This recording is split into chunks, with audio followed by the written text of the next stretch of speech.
ఇప్పుడున్న పరిస్థితుల్లో చిన్న సినిమా సేఫ్ అంటారా లేకపోతే పెద్ద సినిమా సేఫ్ అంటారా? సేఫ్ అనేది ఒక సైడ్ అంటే ఏది సేఫ్ అనేది కాదండి. ఇప్పుడు బడ్జెట్ ఫెయిలియర్, పెద్ద సినిమాలు మోస్ట్లీ బడ్జెట్ ఫెయిలియర్స్. అది ఎందుకో నాకు అర్థం కాలేదు. ఇప్పుడు సినిమా తప్ప ఏ బిజినెస్ అయినా ఒక వస్తువు రెడీ చేస్తే 10 రూపీస్కి అమ్మగలుగుతాం అనుకుంటే అది 8 రూపీస్లో ప్రొడక్షన్ చేస్తారు, లేదా 7 రూపీస్లో చేస్తారు, 10 రూపీస్కి అమ్ముకుంటారు. ఇదే ఏ బిజినెస్ అయినా ఇదే. సినిమా మాత్రమే 10 crores బిజినెస్ ఉంటే 12 crores ఖర్చు పెడుతున్నారు.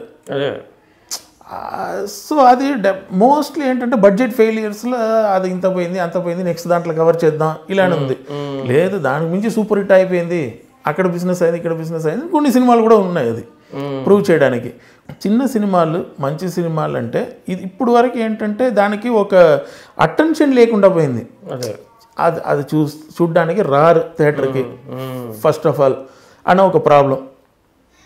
సో ఏంటంటే ఆటోమేటిక్గా బడ్జెట్ తగ్గించాలి, ఇది చేయాలి, అయినా కూడా ఎవరు చూడడానికి రావట్లేదు. ఇప్పుడు బడ్జెట్ అనేది ప్రాబ్లం లేదు. మీరు 1 crore తీసినా 50 lakhs తీసినా జనాలు రావాలి కదా ఫస్ట్ అది చూడడానికి, ఆ ప్రాబ్లం ఉండేది. బట్ ఆఫ్టర్ ఈ కరోనా ఏంటంటే ఈ చిన్న సినిమాలు కూడా వెతికి చూడడం మొదలు పెట్టారు.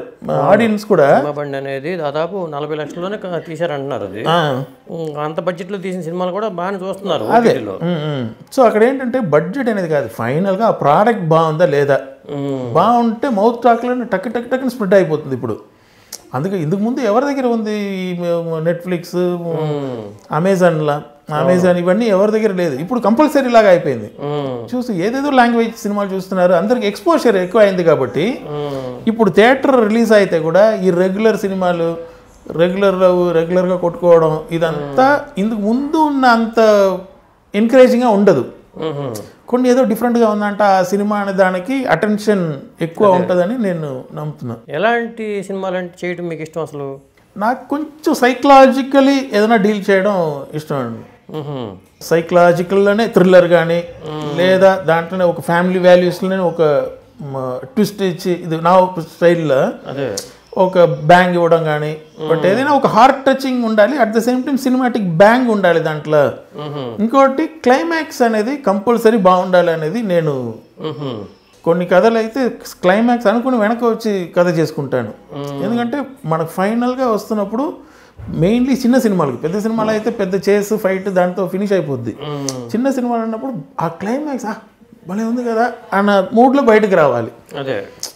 సో అది సక్సెస్ ఫార్ములా, అది ఒకటి మెయిన్గా కావాలి చిన్న సినిమాకి అనేది నేను అనుకుంటాను. ఇప్పుడు మీకు బాగా నచ్చిన సినిమాలు ఏంటండి? అసలు నాకు జనరల్ వ్యూగా నాకు బాగా ఇష్టం అంటే కె విశ్వనాథ్ గారు స్టైల్ నాకు బాగా ఇష్టం. అతను తీసిన సినిమాలు కానీ తెలుగులో అతని సినిమాలు చాలాసార్లు చూశాను. సో ఆ ప్యాటర్న్, ఆ మేకింగ్ అదే నాకు చాలా ఇష్టం. తర్వాత చూస్తే పూరి గారి సినిమా కంప్లీట్లీ కాంట్రాస్ట్. ఇతనికి ఏంటంటే పెద్ద కథ అవసరం లేదు, ఒక చిన్న లైన్ ఉంటే చాలు. ఒక అబ్బాయి కొట్టుకున్నా మధ్యలో ఒకడు వచ్చాడు, వాడిని ఎలా ఇది చేశారు అని అంతే అనుకుంటారు. బట్ ఎగ్జిక్యూషన్ అది ఎలా కన్విన్సింగ్గా ఒక మ్యాజిక్ చెప్తున్నారు అనేది కంప్లీట్లీ ఇట్స్ డైరెక్టర్ వర్క్. కథ అని మాత్రం అనుకుంటే, బట్ అది ఎగ్జిక్యూషన్లో చూస్తున్నప్పుడు ఏదో ఒక మ్యాజిక్ తీసుకొస్తున్నారు కదా, అది యాజ్ ఎ డైరెక్టర్గా అది 100% నాకు అది ఇష్టం. పైగా సినిమాని చాలా త్వరగా కంప్లీట్ చేస్తాడు ఆయన. ఎందుకంటే తీసేది 2 hours సినిమా, అది కూర్చుని ఇంకా 100 days 150 days తీసుకుని. అఫ్కోర్స్ పెద్ద సినిమాలు ఇప్పుడు రాజమౌళి గారు చేస్తున్నారంటే అది ఎక్స్పెరిమెంట్, అది ఎగ్జిక్యూషన్ కావాలి, అంత టైం పడుతుంది. అది ఎక్స్క్లూజివ్, అదంతా మన ఎప్పుడు చేసేది అది. బట్ నార్మల్ సినిమా కూడా అంత డేస్ తీసుకుని కట్ చేసి ఎడిట్ చేసి 4.5 hours వచ్చింది సినిమా అని అది కట్ చేసి 2 hours తీసుకురావడం అంత వేస్టేజే కదా. ఎవ్రీడే ఎంత కొన్ని లక్షలు కదా ఖర్చు పెట్టేది. మీ ఫేవరెట్ హీరో ఎవరు? తమిళ్లో కానీ తెలుగులో కానీ? అలా ఫేవరెట్ హీరో అని పెద్ద నాకు చిన్నప్పటి నుంచే రజనీకాంత్ గారు ఫేవరెట్ హీరో. అప్పుడు ఇప్పుడు ఎప్పుడు రజనీకాంత్ గారి సినిమా అంటే అప్పుడు మన డైరెక్టర్ క్రియేటివిటీ ఇదంతా మర్చిపోయి ఒక ఆడియన్స్ లాగా ఫస్ట్ డే వెళ్ళి చూసేస్తాను. అది తెలుగులో పర్టికులర్గా చెప్పాలంటే నాకు రవితేజ గారు స్టైల్ నాకు బాగా ఇష్టం. ఆ కమాండ్, ఆ సీన్లో ఏం ఉందో లేదా ఆ సినిమాని మొత్తం ఆ షోల్డర్లో ఆ ఈజ్, అతని దగ్గర ఉన్న ఆ ఈజ్ మొత్తం అటు చూడరు, పక్కన ఎవరు ఆర్టిస్ట్ ఏం చేస్తున్నారు మొత్తం ఫోకస్ రవితేజ గారి మీదే ఉన్నాయి. ఆ కమాండ్ అతనికి ఉంది కాబట్టి ఎనర్జీ ఉంటుంది. Energy same at the same time మన జూనియర్ ఎన్టీఆర్ కూడా నాకు బాగా ఇష్టం. అతను ఏంటంటే అతను నా పర్సనల్ ఒపీనియన్లో ఒక కమల్ హాసన్ తర్వాత జూనియర్ ఎన్టీఆర్ గారు ఒక పర్ఫెక్ట్ ఆర్టిస్ట్ అంటే నేను అతన్ని చెప్తాను. ఎందుకంటే అలా క్లోజ్అప్ పెట్టి ఏడవండి అంటే అలా ఏడవడానికి ఎక్కువ మంది ఆర్టిస్ట్ ప్రిఫర్ కూడా చేయరు. ఒక్కసారి ఏడవచ్చు, రెండుసారి ఏడవచ్చు, మూడవసారి మళ్ళీ రిపీట్ అవుతుంది సేమ్ ఏడుపు. ఆ వెరైటీ ఒక్కొక్క దానికి అది నాకు పర్సనల్గా బాగా ఇష్టం.